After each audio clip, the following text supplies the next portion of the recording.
आपका सबसे favourite US stock कौन सा है? कमेंट करके बताइए।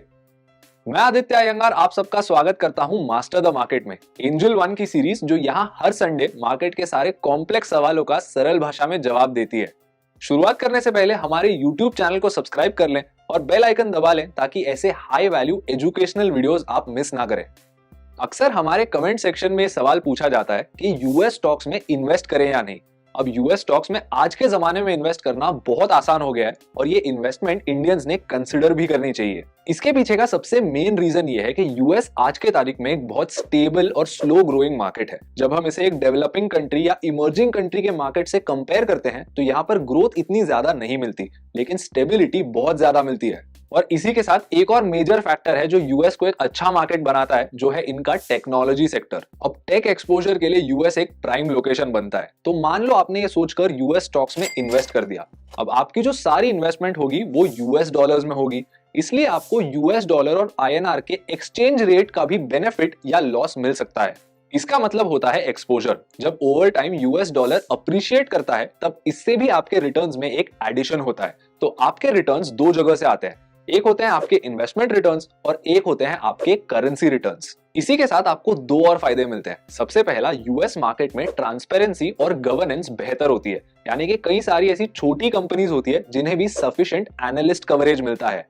और दूसरा फायदा यह है कि आपको यूएस मार्केट और इंडियन मार्केट में लेस देन परफेक्ट कोरिलेशन देखने मिलता है। इसका सरल भाषा में सिर्फ ये मतलब होता है, जब यूएस मार्केट ऊपर या नीचे जाता है तो इंडियन मार्केट उस मूवमेंट से इतना ज्यादा अफेक्टेड नहीं होता, विच मीन्स यहाँ पर एक डाइवर्सिफिकेशन बेनिफिट होता है। मान लो कल को यूएस मार्केट गिर जाता है 5% से, तो इसका ये मतलब नहीं कि इंडियन मार्केट नेसेसरीली 5% से ही गिरेगा। इंडियन मार्केट ऊपर भी हो सकता है या फिर सिर्फ 2 या 3% से गिर सकता है। लेकिन ये इतना भी आसान नहीं है, मेनली बिकॉज रिसेंट टाइम्स में इंडियन गवर्नमेंट ने एक लेजिस्लेशन में चेंज किया है to cut down on the rupee depreciation.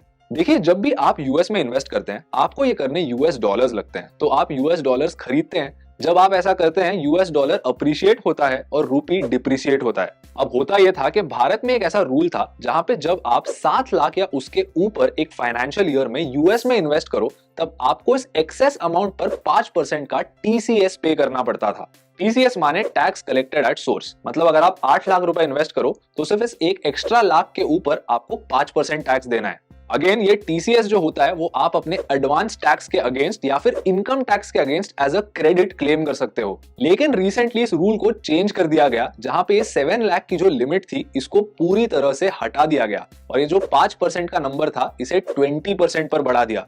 तो अब आप 1 लाख रुपए भी अगर इन्वेस्ट करो आपको इस पर 20% का टीसीएस पे करना पड़ेगा। अब प्रॉब्लम यह है कि आप ये एक्स्ट्रा 20% जो पे करते हैं उसका एक बहुत बड़ा अपॉर्चुनिटी कॉस्ट होता है। ये पैसे आप कहीं और इन्वेस्ट कर सकते हो। तो इस प्रॉब्लम को आप कैसे सॉल्व कर सकते हैं? एक चीज है, that is by investing in US stocks at the end of the financial year.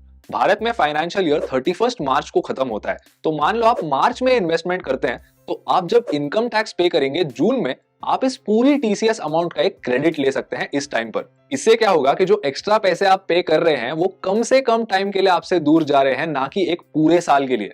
एक और चीज जो आपने कंसिडर करनी है, इसे हमने अभी जस्ट डिस्कस किया, वो है करेंसी रिस्क। अब करेंसीज जो होती हैं वो बहुत ज्यादा वॉलेटाइल होती हैं और इनकी मूवमेंट्स को प्रेडिक्ट करना नियर इम्पॉसिबल होता है। बहुत से ऐसे इन्वेस्टर्स होते हैं जिन्हें करेंसी रिस्क बिल्कुल पसंद नहीं, इसलिए वो प्रेफर करते हैं इंटरनेशनल स्टॉक्स में इन्वेस्ट ना करने का। इस चीज को होम बायस भी बोला जाता है। लेकिन अब मान लो आप इन सारी चीजों से सहमत है और आपने मन बना लिया है कि मुझे यूएस स्टॉक्स में इन्वेस्ट करना है। ये कितना सेफ है?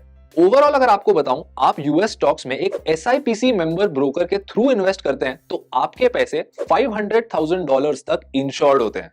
$500,000 माने अप्रोक्सीमेटली 4.5 करोड़। अब ये इंश्योरेंस भी किस बात पर मिलता है ये आपने समझना बहुत जरूरी है। मान लो आपने पैसे इन्वेस्ट किए और वो इन्वेस्टमेंट खराब परफॉर्म कर रही है, तो आप जाके ये नहीं बोल सकते मुझे इंश्योरेंस का क्लेम दे दो। अगर आप जिस ब्रोकर के थ्रू इन्वेस्ट करते हैं वो ब्रोकर अपना ऑफिस बंद कर देता है तो जाकर ये इंश्योरेंस इफेक्ट में आएगा। और अच्छी बात यह है कि एसआईपीसी कहता है कोई भी इंटरनेशनल इन्वेस्टर जब यूएस में इन्वेस्ट करता है उसके सारे राइट्स यूएस सिटीजन के हिसाब से ही उसे दिए जाते हैं। As long as you invest through a reputed and regulated platform जो एक SIPC मेंबर है, you are good to go.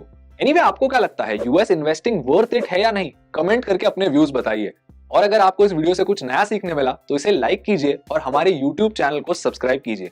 Bell icon दबा लीजिए ताकि आप ऐसी इंटरेस्टिंग चीजें सीखते रह सके।